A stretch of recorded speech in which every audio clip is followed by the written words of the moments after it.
That's nothing. You know the thing, nigga. That's the chronic, nigga. You're talking all that bullshit. Yo, what's up, man? How did I play better? How did I do better? How did I do? It's a bet. 200. 200. Bottom better? What you got? I got a seat. Nigga, you. Who Brooklyn style, baby? Brooklyn style. We about to go live with Faith Evans. About to go live.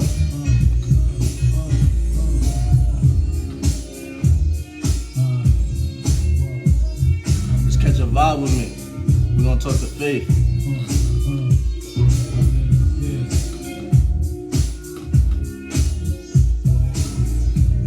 Faith on the way. We about to talk right now. Still fast through the city, play Monopoly with real cash. Me and Biggie and the models be shaking Nates and Diddy ass and Parada be something you cats got to see and the watches be all types of shapes and zones. Being broke is childish and I'm quite grown. Run up in the club with the ice on, me and Python. Smoke the spot out, see something nice and I'm gone. You cats is home screaming the fight zone. I'm in the 1500s watching tights on.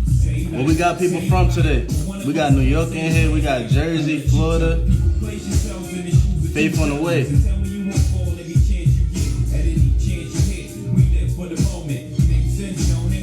What song is this I'm playing?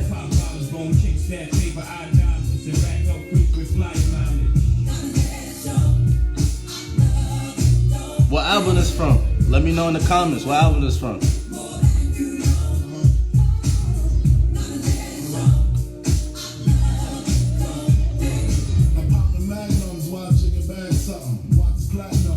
Biggie went crazy on this. Back and forth pop hawks are the best grapes, make the best CDs and the best tapes. Don't forget the vinyl. Take girls, break spinals. Biggie B, Richie like Lionel. Shit, you seen the Jesus, hit the H classes, eyes project off lights. Chick classes, Faith on the way.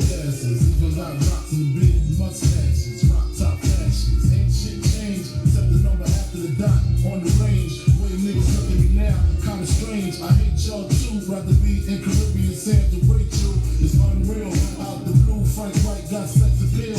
Bitches used to go ill, still, trying to see 5 mil off the single, for real. You ain't phasing up, Biggie my favorite too.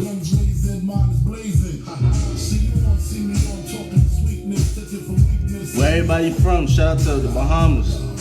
Bad boy collabos, MC with mad culture.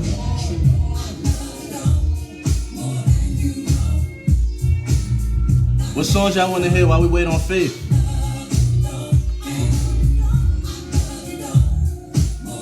What songs y'all want to hear? Shout out to Hip Hop in Russia. Wow.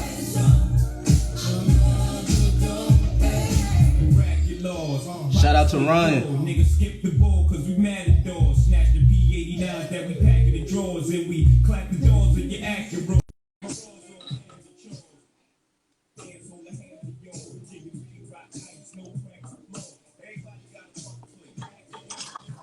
Hey, Queen. how are you? I'm doing good. How are you? I'm well. I'm sitting out here in the backyard by the pool in LA.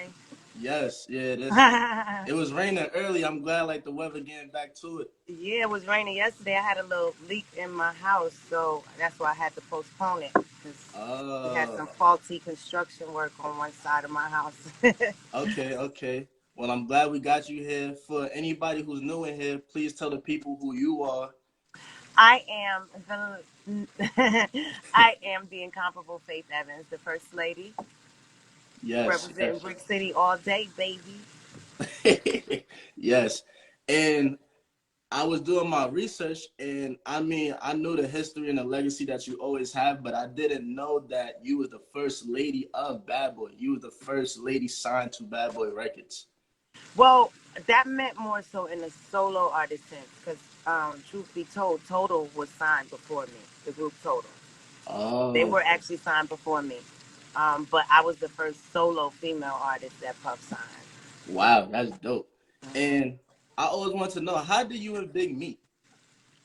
Me and Big met at a photo shoot. Puff was having a photo shoot to introduce the new artists on his label. And the only people that ended up there were me, Big, and Craig Mack, I believe. Maybe Total was there. photo was there, but they came a lot later.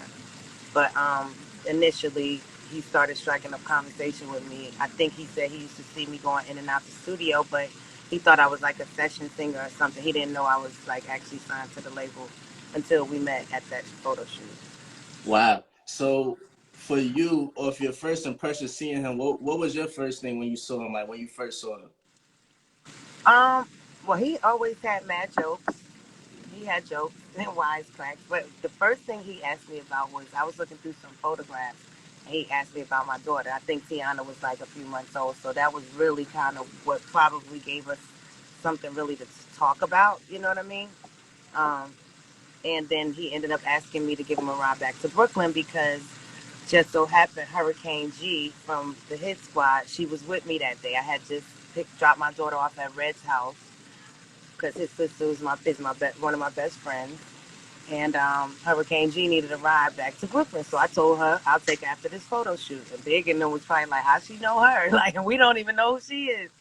And that he ended up asking me to give him a ride back to Brooklyn. And it was him and probably like 4 or 5 members of Junior Mafia. And it was a fun-filled ride, to say the least. What was your best? Because I'm thinking about it as you telling me the story of car ride with Big and Junior Mafia. For you, like that ride back to Brooklyn, what was that like? It was fun and it was funny because although I probably gave him a little bit of my history, but he wanted to know how I knew my way around Brooklyn so well. I was a church girl. I mean, even though I sang everywhere, but my ties in Brooklyn was because I used to go to Hezekiah Walker's church and to these different concerts at different churches in Brooklyn. My friend Donovan used to be a musician for Hezekiah's choir, so I used to, be the ride back and forth. So he was kind of shocked about how I knew the streets of Brooklyn so well. And of course, it was a lot of blunts being passed. I think I played some gospel music, and they was bugging like, "How we smoking and listening to gospel music?" And I was like, "Well, God know your heart."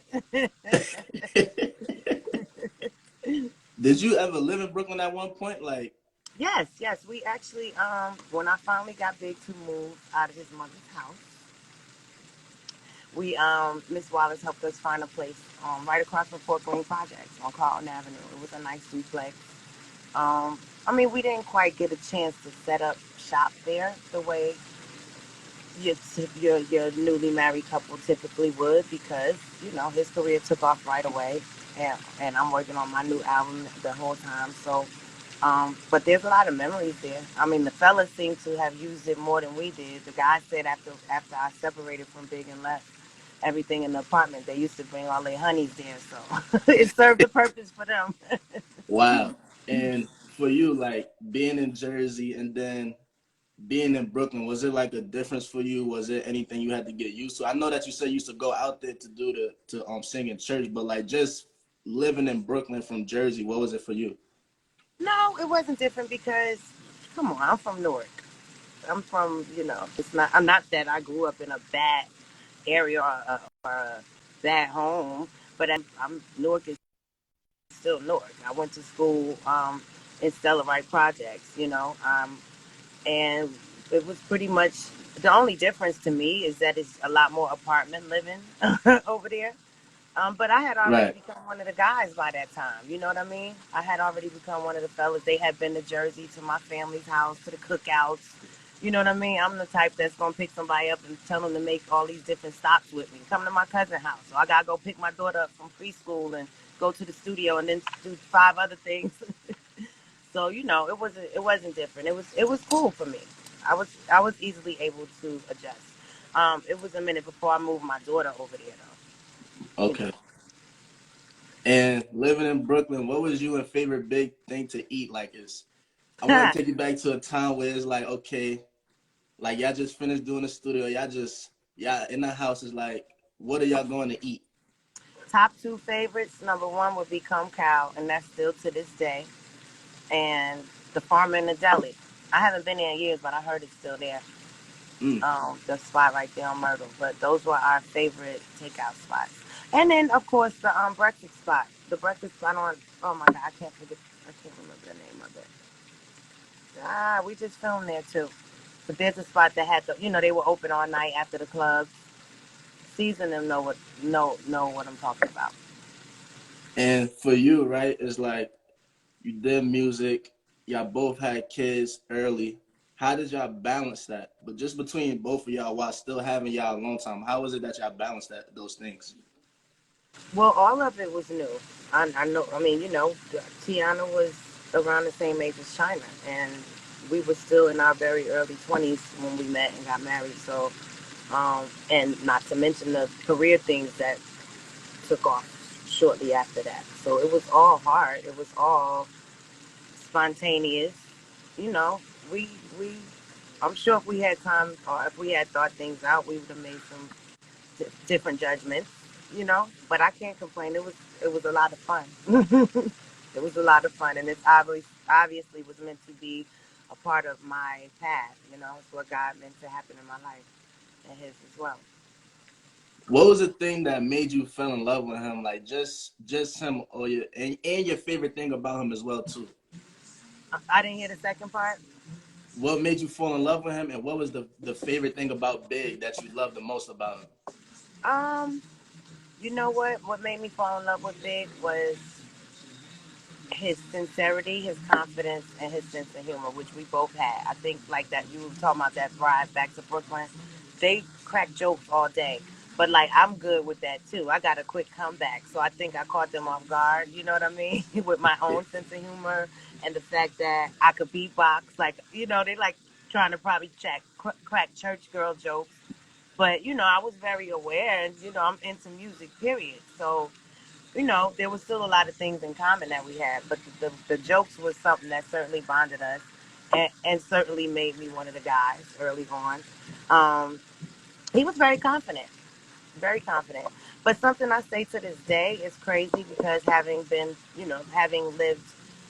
20 or more, 20 something more years since his death, one thing I will always appreciate about Big, and I think about how young we were, was the honesty. Like, even though there were we had obviously a very short lived and maybe you could say tumultuous in the sense that there was issues, and it was all played out in public for the most part.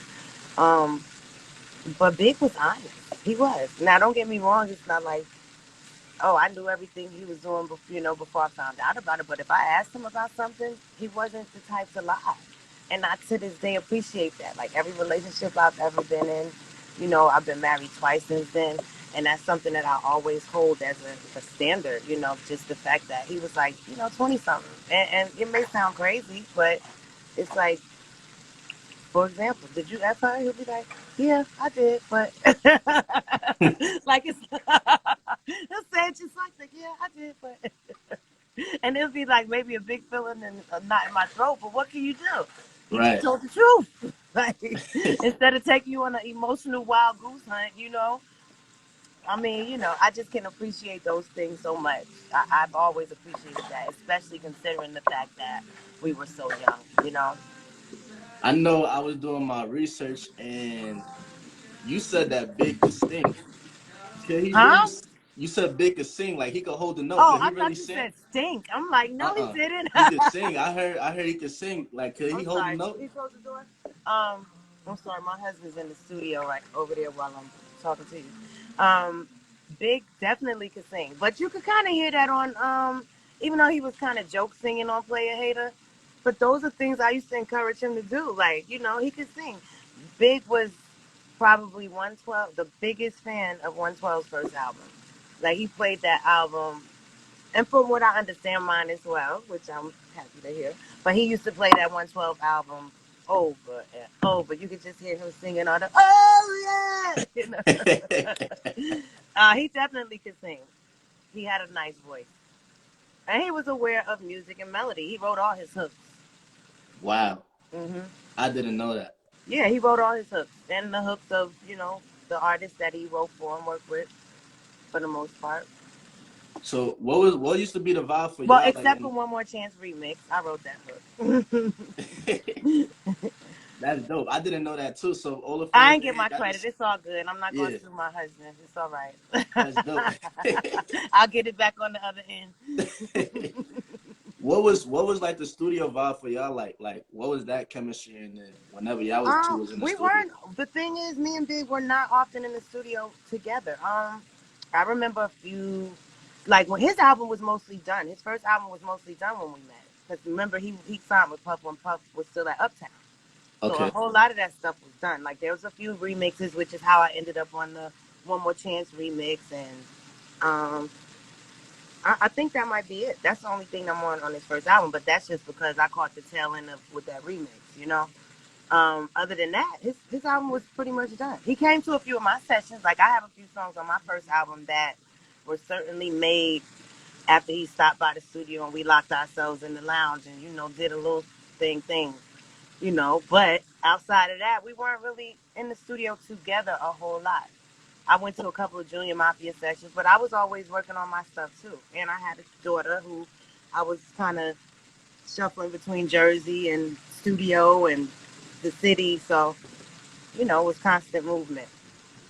I know I was looking into some stuff and I didn't know that you did background vocals on Usher stuff and Mary Well, J. Blige. Like, I wrote what I co-wrote on a lot of stuff. But at that time, that was when I first started negotiating my deal. Actually, when Puff first asked me to sign to his label, I was at the studio with my daughter's father, Kayama Griffin, who was a producer.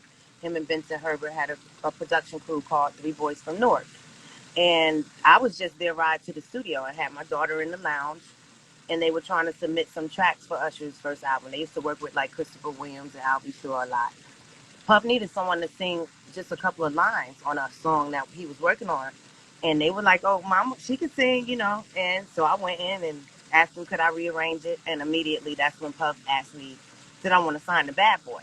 So he was already working on Usher's first album, and thereafter it was Mary's My Life album. So while we were negotiating my deal, he still had me in the studio every day working on something from either Usher's project or Mary's project at the time. So I wrote a lot of co-wrote. I won't say wrote, but co-wrote a lot of stuff on there. But all the stuff I wrote, I would usually lay down the vocals, and he would keep a lot of my background vocals. So that's basically what that is. wow. Mm-hmm. And what inspired you to get into singing? Well, my mom was a singer. My mother was the only black singer and apparently a kind of the musical director of this white band. They did like funk, soul, jazz, rock, and this is in Florida in the 70s. Um, so obviously the gift of music, certainly came by way of her. But I started singing as early as I can remember, like 3 years old. Like I think the first song I sang in church was something from the Flintstones, because that was Wow. like my favorite cartoon. Wow. hmm That's dope. But I Yeah. mean, I just was always a listener, a credit reader.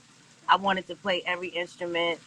I took piano lessons, but then the theory stuck, so I learned how to read and write music to a certain degree. You know what I mean?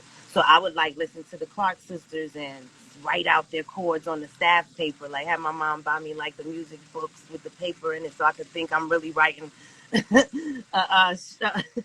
writing a real concerto. Right. But it was just exercising the fact that I know how to do the harmonies and stuff like that. That's kind of where that comes from. I've always been into that stuff, and when I realized that I always sang, and then I was always very academically inclined and good at writing stories. And even if I didn't read the book, I'm gonna make up a story as if I did. And one day, I think I probably said I'm gonna write some poems, and I saw someone that probably said that's how they wrote their first song, and maybe I did it. You know what I mean? But Mm-hmm. eventually, in my early teens, or before I was a teenager, I probably started trying to write songs that nobody would ever hear, and it just stuck. Eventually, it's not like I ever knew I would be a recording artist though. Even though I like had little situations where I might have been on a gospel record, or this choir, this group that I was with, we did a little air, which introduced the studio element, but I sang everywhere. I won a couple of I did pageants, um, talent shows, state competitions. I sang at weddings, funerals, bar mitzvahs, just everywhere. That's dope. And the transition from gospel to R&B, what was that like for you? Was it something that was just easy, or was it something where like you had to tweak something a little bit? The transition was easy creatively because I wasn't never just limited to that. But when it came to a professional side, there was a time in my life where my grandparents and my mom were totally against the thought of me doing secular music before I was, when I was still in school and stuff. But I guess that kind of comes with the traditional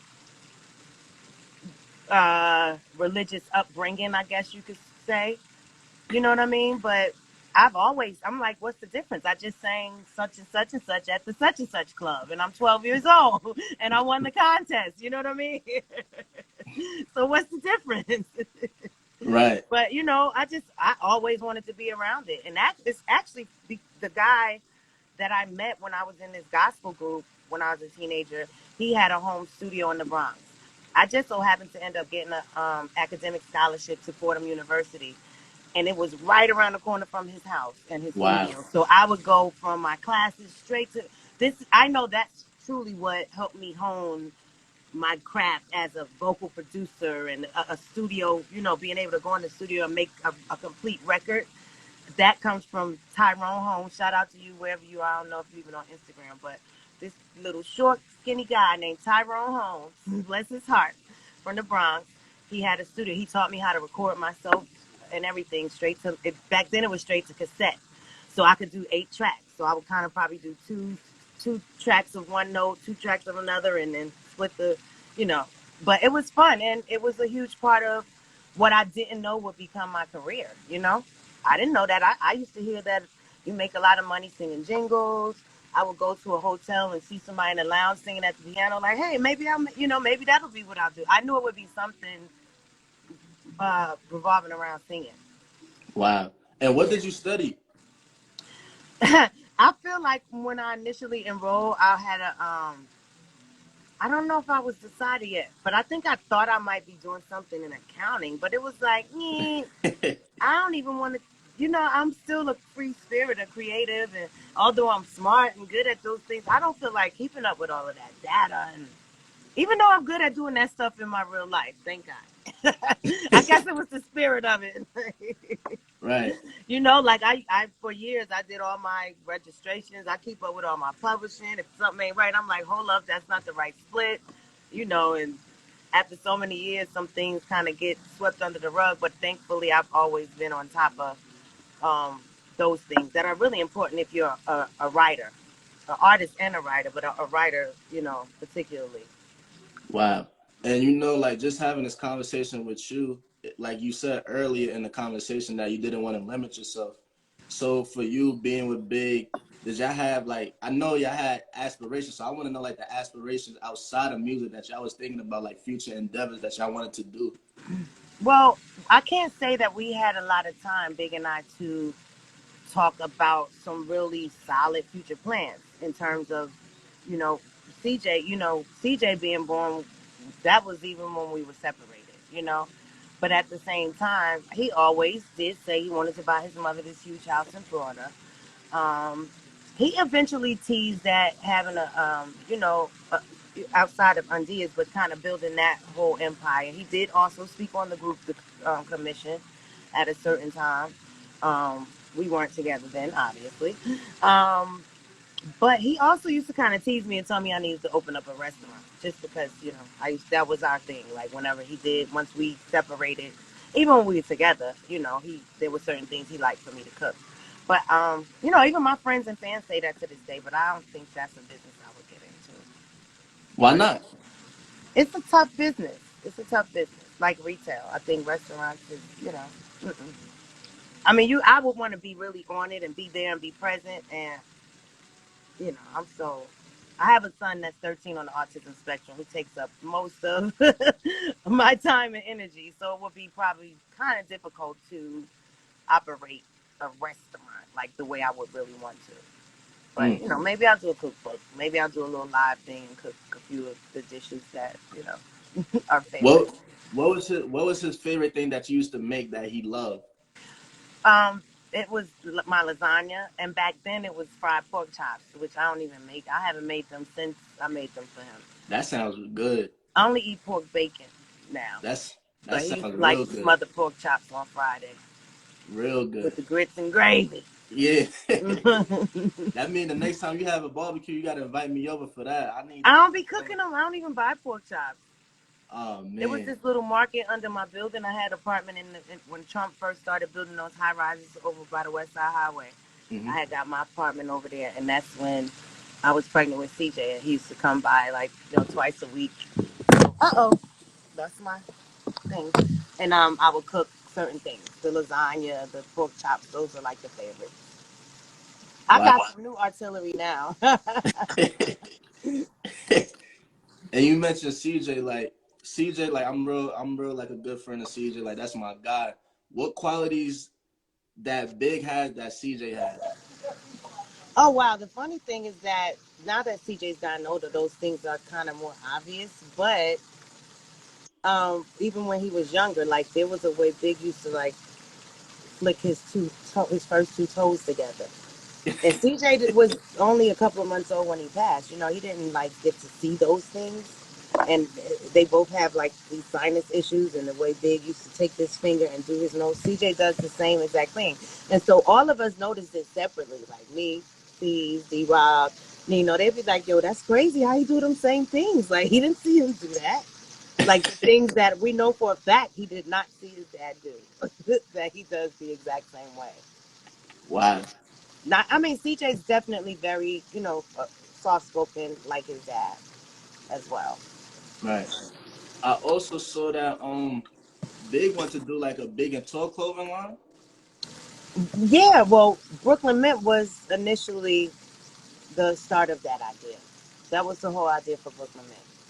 That's crazy. Because I used to bring Big clothes all the time. When we first met, that was like a huge thing. I used to always bring him like a few Coogee sweaters, like if I'm going to meet him in DC at a show. Because there was this boutique downtown North that used to sell them in big sizes. And then when they found out, that I was married to him, they would kind of give us a good hookup. But I was like, let me get you a few more of these, so you don't always gotta wear these Crocodile and Champions. No shade, Crocodile or Champion, but I was just trying to kind of help add to his little collection because he had the same.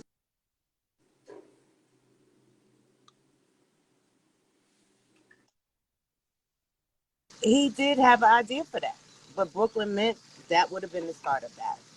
Wow. I didn't know that. Yeah, I Hmm. didn't know that at all. So it's like for you, right? Seeing the climate we in right now. If Big was here today, what do you think he'll be doing? You mean right now during this coronavirus thing? Yeah, just in general. Oh, okay. Because he'll be eating right now. um, I think Big would have definitely probably changed his mind about because I see the interview where he said, "I don't want to be a 30-year-old rapper" when he was 23.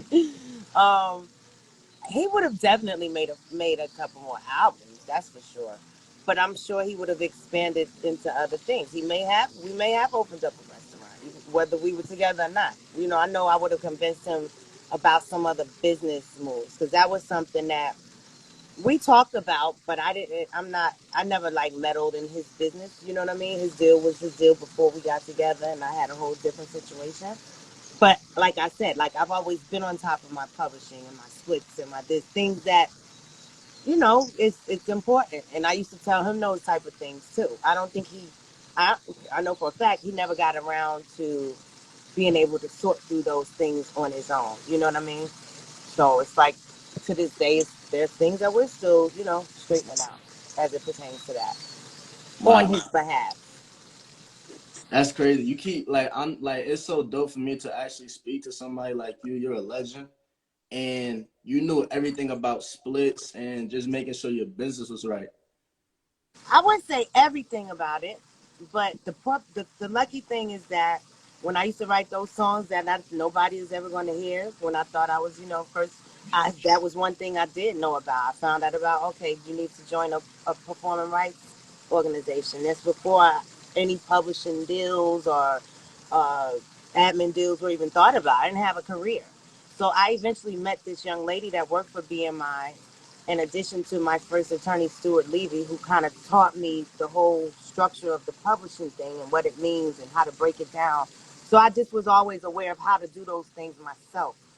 Um, because I didn't have a manager when I got my deal. I didn't have anything, you know. It was really kind of on a humble. Like I said, I didn't know that was going to even be my career. But at the same time, certain things came to end up serving me well that I was, into. So that's how God works. That's dope. And for you, like coming in, being signed to Bad Boy, being around Puff, being around Big, being around them, what did you learn about things that you didn't know? Like just being around them. Um, the funny thing is, I think that if anything, I can't say so much didn't know. But I feel like it's an even exchange of what probably wasn't expected or known about each other.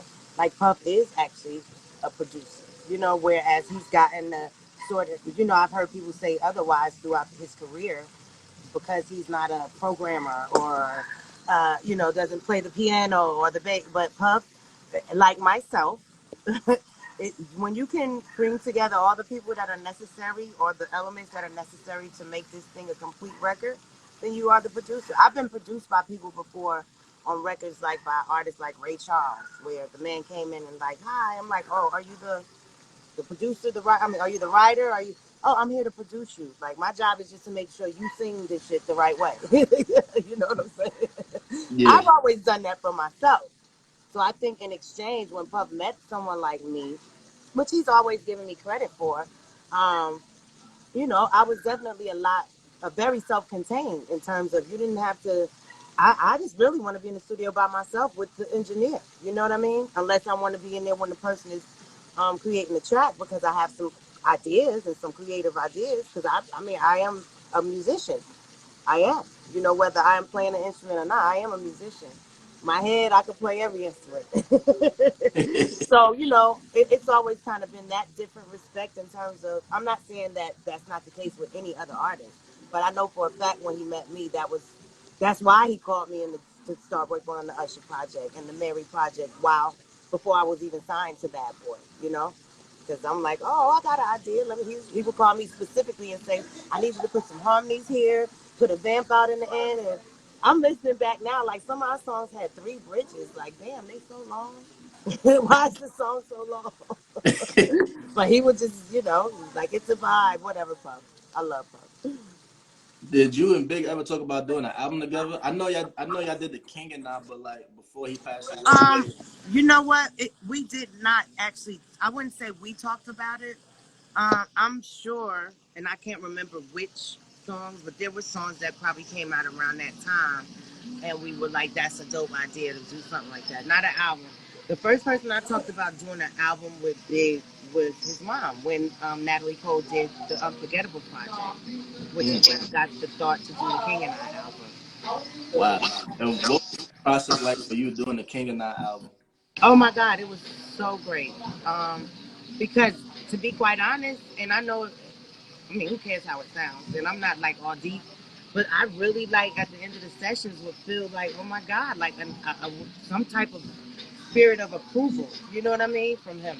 Because I really didn't know what the process was going to be like. I didn't know what masters I was going to end up with. I didn't know what the label didn't even have all the things that they paid for, so to speak. But luckily, I had relationships with some of the producers that worked with him that had things, in their artillery. And it was just a lot of fun just to be able to do something different. And I didn't know, like, oh, where I want. I'm like, let me just listen down and figure out every day. It was a different approach to how am I going to use him? How am I going to, where am I going to sing at? It was fun. It was a lot of fun. I wouldn't say it was a challenge. I thought it was, but it certainly worked my creative muscle because I'm like, oh, okay. It made me think I was a little dope, actually. And with the verses on there, were they like those are verses that nobody ever heard before? Like that wasn't out before. Some of them were. Some of them people probably had heard on. I'm sorry, I'm trying to get my little setup right again. I had my son's art set and um Some of them were. Some of them were actually his demos when he wrote. Like for example, one of them was from a C's verse, but it was Big's demo that when he wrote it. Wow. One of them was from Kim's verse that Big wrote, and it was Big's vocal. So Wow. I tried to get clever in that sense, you know. That's dope. Are you working on a new album? Is there anything you got coming up that we can expect? Or Well, so hi all my faithfuls. I'm sorry y'all, I'm not looking down at the thing because this is a different live. You know, I'm trying to concentrate on Mr. Jamal here. But I have some music but here's the thing, which a lot of my faithfuls who happen to keep in touch with me know. I have a son that's 13. He's on the autism spectrum, and we are now in our second lawsuit against the LA USD school district. So we've been homeschooling him even before this whole quarantine thing. This is like our second time homeschooling, and it is a lot because we we have probably one person that's an advocate. What up, C's? I see you. Um, that's an advocate that kind of helps do the home instruction for our son, but we don't have like a sitter. We don't have a nanny. You know what I mean? And then it just so happens that my husband's 3-year-old daughter is here with us as well. So it's we busy. So I just haven't had the time to focus on finishing up a project. I probably have enough started music to to do a project, but at the same time, I need to be focused on what that project is going to be. You know, I just haven't had that time because I'm dealing with being a mom of a kid on the autism spectrum, and like I said, having a lawsuit with the school district. It's a lot, and it's unfortunate. But that will be my next musical project. Will probably be connected to my foundation that we started for Writers Room, and I do want to do a TV special about all the things that it's crazy. What just the system and how messed up it is. You know, with the funding and the fact that our children aren't always getting the services that they're getting the money for them to have. You know, you don't know if you don't know. And there's a lot of parents going through it that may not have the resources to say, oh, I'm gonna do it at home, or I'm gonna pull in this one, and you know. So I really just want to bring more awareness to that as well. And that's kind of been what I've really been focused on. I mean, my husband is a big part of that, but you know, he's occasionally stepped away to do his TV stuff and his music, but that's kind of my main job for the most part. well, we definitely praying that everything come out good with the case you got going on. And one thing I want to just get back to, because I don't think I asked you this question, and I asked everybody this question: what's your favorite Big record? Oh man, it's so hard to pick a favorite Big record because when I listen to the stuff, it'd be like, oh, I forgot about that verse. Oh, I forgot about. I mean, in the club for me, it's hypnotized. Mm. In the club for me because I don't know. Every time I call myself fake DJ, and I always be like, play hypnotized. I don't know. There's a lot of them. Kick in the door. Story to tell. Like those are some of my favorites. The what? But in the club, hypnotized. Speaking of the what, I was watching one of your interviews, and you said you was real close to Method Man, and I was talking to C's the other day. Correction. Redman. Redman? Redman. I said that earlier. Okay. One of my best friends is Rosalind Noble, who's Red's younger sister. We went to school together. And when I was in this gospel group that I spoke of earlier, they were called the Spiritual Uplifters. Shout out to the Spiritual Uplifters in North New Jersey. We used to sing at different churches, and it just so happened that my friend Roz's church was one of the churches we sang at. At that time, Red was actually a drummer at their church. Wow. This is like right around the time he was in the DJing in the club, and right before the whole Eric Sermon thing came to be. So yeah, we met actually when Red was a junior or senior in high school. So we dated for a little while, but I was young. I was in like 9th, 10th grade. But we're still close. Red is like my brother. He's my daughter China's godfather. Oh, But we've been like family ever since. yeah, that's why I was just trying to see the connection with the Method Man, because I was talking to C's, and he said Big and Method Man was real close, so that's why I was just trying to No, not know. Method Man for me. I mean, I love Meth. Hey Meth, but it was Red who I actually know personally, and I dated him in high school in the 9th grade. Is there anybody that you could I don't want to say compare because that's disrespectful to Big, but any artist right now in the rap scene that you could kind of be like, okay, he was inspired by Big Oh my God, it's musically? countless of those. I think there's countless people that are inspired by Big. But to be honest, the style and the approach of a lot of things is so different now that it's hard to. I wouldn't say I've heard someone that I could single out and say that, oh, they flow. You know, it's hard to do that because everybody's presentation is a little bit different these days. You know what I mean? Right. But I'm sure there's countless of them that you, come on, how could you not be inspired by Big?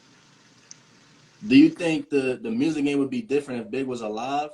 Do you think it would be different in any way, shape, or form? Well, it would be different in the fact that he was a part of it for sure. You know what I'm saying? You can't even, who knows what he would have created, you know, by now, in between the time from then to now. So I'm pretty sure, but I don't think that dictates how people rap right now or the changing times. You know what I'm saying? He would just still be a dope nigga and one of the best that's still here doing it. And I'm sure he would have came up with different ways to present it. Can you hear those dogs? I'm not even a Yeah. dog person. My stepchildren got their dogs up in here. But I love the dog. I love the dog. And for you, it's like speaking to you, the success story that you have, and like the the trying to think of the Say best hi, way. Ryder. To, Say hi. what's Say going hi. on? You gotta wait a second. Say hello. And give What's me a up? second, okay? Say hello. Say hi. What up? Say what's up, yo. What's up, y'all? What's up, y'all? What's going on? Right. What's up? You want to let mommy do that? Come on. I'm almost finished. Come on. Found it. Found it. Let's go. Come on. Let's go, Bubba. Let's go, Frankie. Unless you want to sing. You want to sing on the live? You ready to sing a song? Come on, sing a song on live. Come on. Sing. Sing a song then. Sing one. Make one. He's a big boy. He's a big boy. He's a big boy. Rider boy. He's a... Yeah. Yeah. He love his moms. So can I finish? Why are you doing that? Why are you doing that to your shirt? Come on, you in live World Wide Web. Mommy's not done yet. Give me a minute, okay? Sit down. Give me a minute. You can sit down. You can sit down. Sit down. He love mama love. He love his mama. And mommy caca. No, you can't take me off the chair. You can't do that. I want to know is that you could give like any upcoming artists like just some tips on just coming up in the industry for them, like just the things that they need to look out for and the advice you could give, like if you were speaking to your younger self right now. Wow. Well, I will be honest enough to say that there's so many huge differences, even in like you know, just the contractual side of things that I don't know about. Like I don't know how deals look right now. But what I do know is important. Number one, if you are an artist that writes, be into that publishing, okay, and understand the importance of it because it's a lifeline.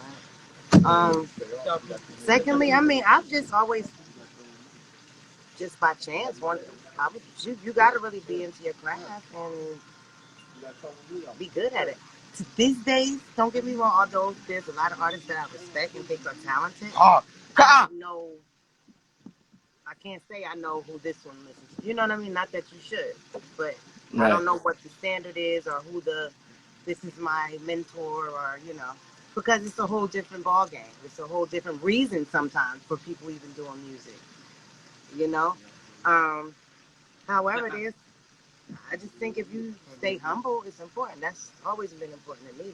It's nice to be nice. I don't like when, you know, someone gets success in whatever lane that is, in whatever area of work that is, and just really think that, oh, they just like, it's always talented people out there. So why would you think that you are the, you know, end of the whole world? No.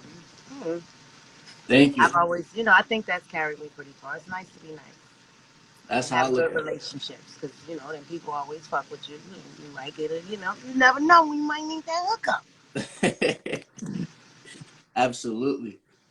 Well, I just want to say thank you so much just for tuning in on this live. Thank you for anybody who is watching right now, your fans, everybody. We talked about Big. We talked about you coming up in the game.